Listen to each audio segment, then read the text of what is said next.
Let me tell you one story. I think pretty much every game dev has one moment, turning point.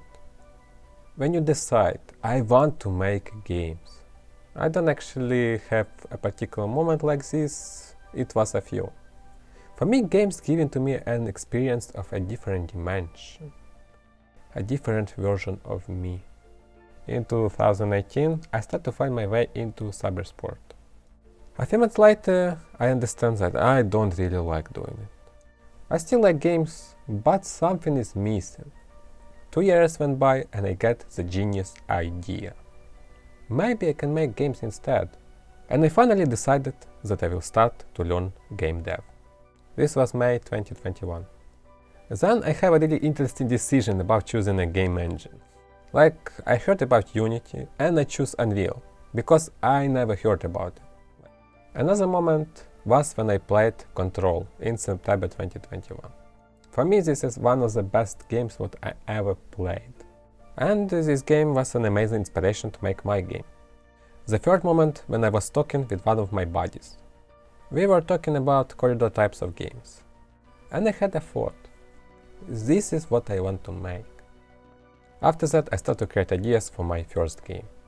I make 3 horrible, terrible games, following some tutorials in the period from June to December 2021.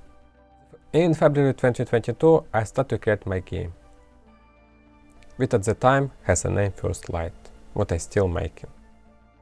This is how I started. I watched hundreds of devlogs, and I learned a lot about game dev. Looking back, I have some advice or action steps to me when I just started.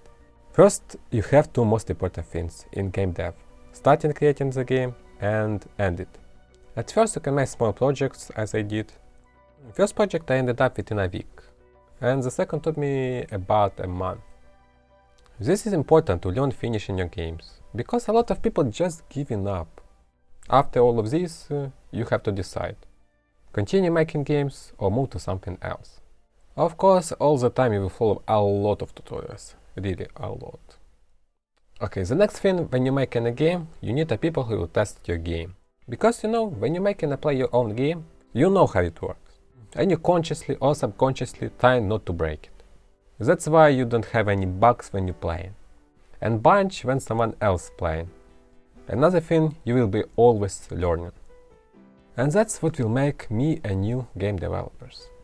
The thing is that I don't know everything. No one knows everything.